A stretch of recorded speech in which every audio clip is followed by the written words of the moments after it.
Hey, thanks for watching. I'm Hashem, and I'm sure I'm not alone in having gotten back my fair share of suboptimal film scans, whether it's been from a lab or scans I've done myself, especially back when I was using an Epson Flatbed. And in this video, I'm going to talk about my personal approach towards handling those sort of bad film scans. Now, keep in mind that this is purely my opinion and advice, but I am open to hearing your opinions in the comments. So in my experience, there's usually two main issues when it comes to bad film scans. It's been either to do with bad color balance set in the scanner or white balance, and the other is to do with bad contrast or black and white point. Alright, so I've got a bunch of examples loaded up here, and if we look at this first one, this would be a good example of having both bad color balance settings and also bad white point or contrast settings. And you can see here that this scan was made on a Fujifilm SP3000 scanner. And with the next example here made on a Noritsu scanner in comparison, this has the opposite problem in terms of contrast of having a bit too much contrast compared to this previous scan, which is really flat. Scans like this with higher contrast are going to be harder to fix. Now, what I want to encourage everyone to do when they're starting to learn about color balance and fixing, issues with color like this is to learn to look at the histogram. And if we go back to that image, you can see that the histogram with this image is bunched up on the left end of the chart here with not much information at the top end, meaning that the white point wasn't really set correctly. Whereas with this other example, having a lot of contrast, you can see that the histogram is bunched up on both of those walls, as I'll call them in the rest of this video. So a lot of information on the left wall being the blacks here, and the right wall being the highlights with not much in the middle, meaning this is quite a high contrast image. And what you want to look for is something more like this, which is what I would call a pretty good scan, and having the histogram with information spread out quite evenly throughout the image. Now, of course, this is going to vary greatly depending on the image you've shot, if it's a high contrast image or not, but you do want to see that the information comes up at least almost all the way to the right and left sides of the histogram. Alright, so if you have something like these situations, there often is a few simple edits you can do to try and fix the image, make it look a lot better.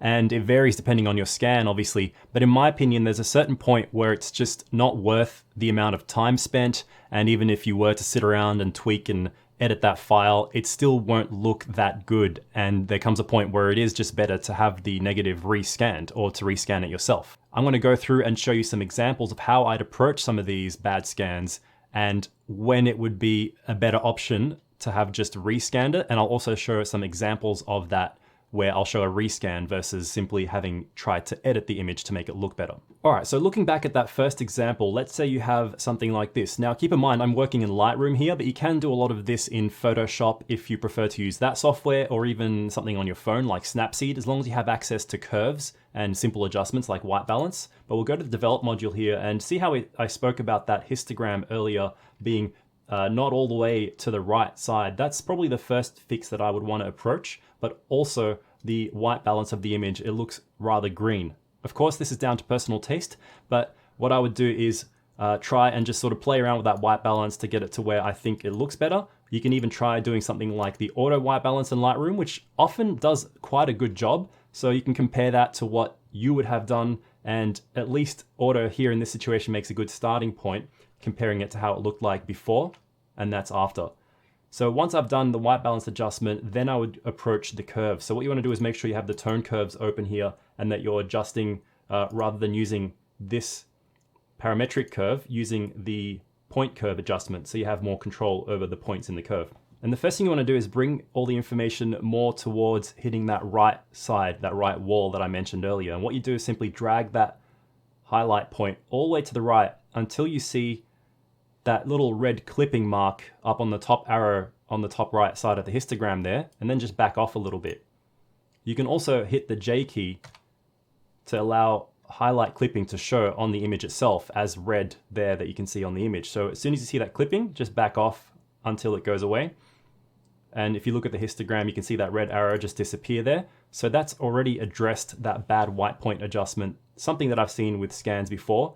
And this is probably the easier thing to fix as opposed to having too much contrast and a really rough image. So a flat image is always easier to fix, and that white point adjustment already made quite a good difference there. If we look at it before and after, that to me is already a good starting point. Anything beyond this is really down to your personal taste. You can tweak around with colors a little bit more and white balance to get it to where you want it. and play around with that curve to maybe brighten it up, add contrast, reduce it, whatever you really like there.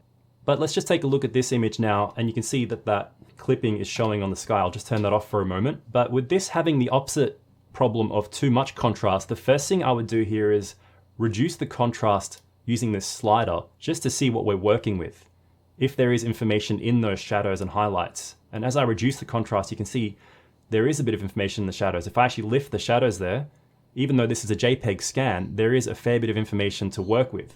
The highlights, if I reduce them, you can see in the tree there, not so much. And that could be due to the exposure of the film. So that area is a little bit clipped, and only a rescan could probably help recover any of the data that's still on the negative there. So if I just reset everything, you can already take a look at the histogram and see the difference that the shape of that graph takes on as you reduce contrast. It brings more of that information towards the middle. And that's really what you want to do when you have a JPEG. There's not really too much else you can do besides try and lift what is already available to you there. So in this case, I can bring some of those shadows out. And because the information is really crammed up against those walls, I can actually take that point curve and do the opposite and sort of drag it down the wall and bring it away from clipping on the right hand side just to smoothen those highlights a little bit, and doing the same with the black point and dragging it away from the wall. So you can see before there on the histogram that arrow was showing some clipping. If I drag that up the wall, you can see that the histogram information moves away and the clipping indicator turns off. So you can bring it to wherever you like there. Play around with, again, the white balance, this image being quite cool. You can use the white balance selector to try and find something neutral, like a white or gray in the image if you have it. And you can already see that what Lightroom has done there is trying to warm up the image. It's made it a little bit too green. So I would personally just sort of bring a bit of magenta into it. And looking at before and after here, you can already see that's made a good bit of difference in the image, at least to my taste. All right, now as we move through these, you're gonna see a bit of repetition here. So with this particular image though, there's something new I wanna introduce. This image was scanned on an Epson Flatbed scanner. And what has happened here is the black and white points aren't set correctly at all. And part of that is due to the fact that when it was scanned, some of this border is included. Now the way I know that is if I look at this histogram, you can see that there's a bunch of information on this part of the histogram, and then there's some random white point information here. If we zoom back out, what that white point information is actually that little bit of border that I've left in the scan, which is not ideal. I wouldn't actually do this anymore, especially on a flatbed. But what you can do is crop that out to begin with so that you don't have any of that border showing.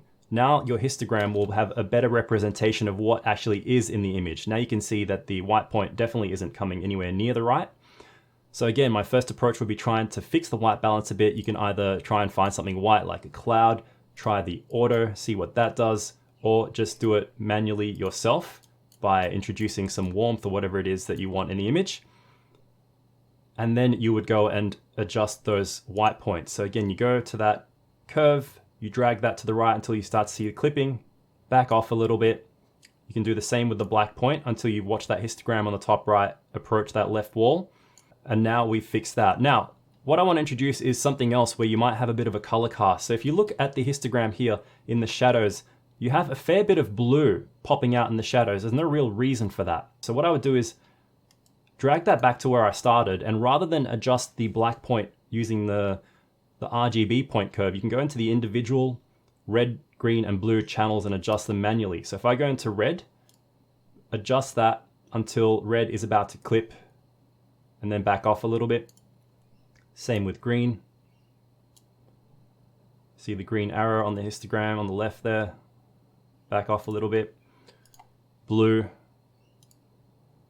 which needs less of an adjustment in this case, and then back off a little bit. And now you can see that the information in the shadows is a little bit more even, so you're gonna have more neutral shadows, but the image still looks rather flat. And what I think is the reason for that is that in the white point, it's still not a true white point setting. There probably is false white information, such as these little bits of dust that the scanner has picked up. So you really need to be careful when using a flatbed to not have too much false white information in the form of dust or borders or something like that. So what I'm going to do is go back to that RGB curve and bring that white point up until the image just looks a bit better. And I'm going to have to ignore some of that clipping here. If I press J, I can see where the clipping is. There's really not too much. There's a tiny bit in the clouds. and it's just this point here which might have been reflected off the negative. But you can see now the histogram looks a lot healthier compared to before. And what I can even do is introduce another point in the curve and just brighten it up in the midtones there, introduce contrast using the curve.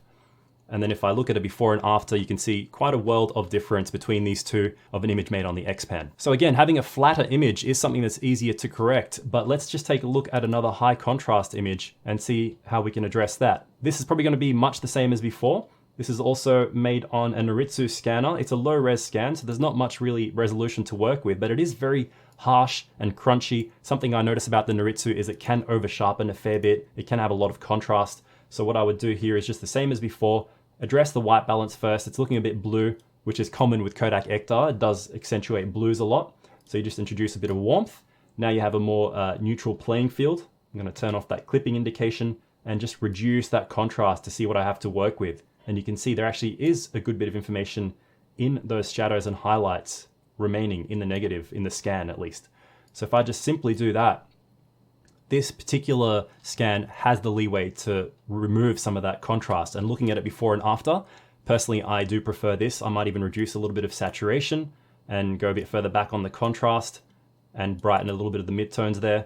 So really up to you how far you want to go with these sort of edits, but keep in mind that even though you might have a JPEG, sometimes you can recover a little bit of information. Looking at this image, more of the same.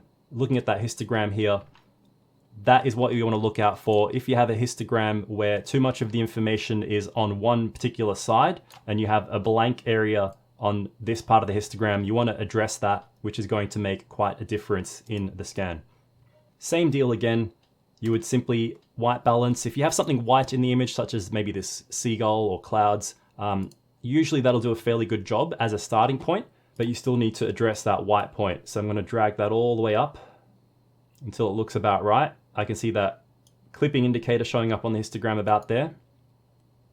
But in this particular case, what you may have noticed now that I raised that exposure is that this scan actually has a fair bit of banding. So whoever scanned this negative really didn't like me, I think. And this is where I would say you're approaching a point where it's better to just have it rescanned. But again, at least this looks better than it did before. All right, now let's talk about black and white. So what if you have a black and white image that just looks a bit flat or off? Once again, just take a look at the histogram. This is going to be the dead giveaway here. If we look at that histogram, there's a big gap in the blacks there. So the blacks aren't set properly and the whites aren't set properly either. So if we press J once again, which would show any clipping information, and drag those white and black points down the bottom, watching the histogram, you want to bring that information to the walls so you can see where it starts to clip, back off until there's no clipping. This is something a lot of people just call the J trick. So that's really the best approach to fix those bad black and white points. So same thing with the white point, drag it. You can see now it's clipping again on the dust that the scanner has picked up. This is why you have to be careful of these sort of things. And zooming back out, I'll just back off until the actual image information stops clipping there. And if we look at it before and after, I prefer this look. Sometimes you might want that flatter look, and people do actually reduce those black and white points to make the image flatter. But generally, if you have something like that, it can be fixed if you prefer a true black and white point set on the image. All right, so you can see now in the video, we're starting to approach the point where images that are scanned with way too much contrast and saturation and not enough dynamic range really become quite hard to fix. So looking at this image here, this is another example where you can really see it's quite crunchy. And if I raise those shadow points, there's really bad color cast in the shadows. Even though the information is in the negative, the scan really hasn't done it justice, and it's just way over sharpened. Even if I try and recover some of that data and reduce the contrast, it still doesn't look any good. So this is where I would say it's better off to just not bother.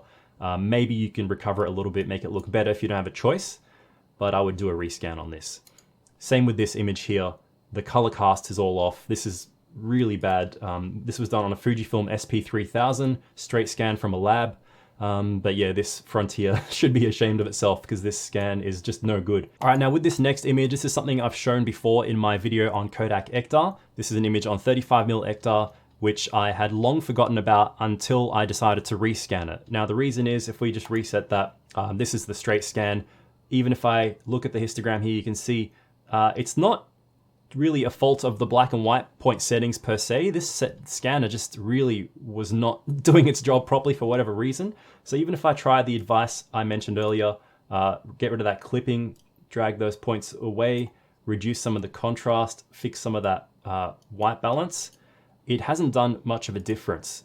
And it's a low res scan. You can see that there's some weird artifacting going on. If you look carefully at this part of the image here or across the edges, there is some artifacting. So it's just a bad scan altogether. And in this situation, even with all the fixing, the best thing is to do a rescan. So I'm going to show you the rescan of the negative, which I made with my DSLR, and you can see a world of difference in this scan here, converted with Negative Lab Pro, and just looking at them side by side with the rescan on the left here and the original on the right, it's just a world of difference. It's the exact same frame, exact same negative, but this is where the best fix is to actually just get that negative, rescan it, and this is, in this situation, completely saved this image, which was, I thought, beyond salvation, at least with that original scan. And you can see how much data was actually truly available, especially with the higher resolution in this negative. And the artifacting is not there as it is with that one, which was purely a fault of the scanner. In that case, I think, having been the Fujifilm SP3000 once again, so I don't know what went wrong there, but that is a situation where I would rescan it.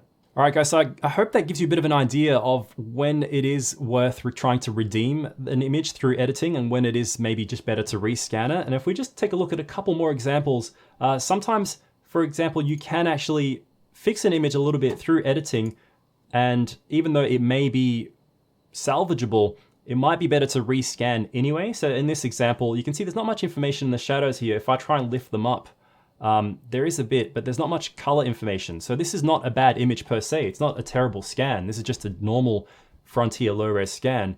But even compared to a rescan, you can see the rescan is holding much more information. This is once again done on the DSLR with the essential film holder.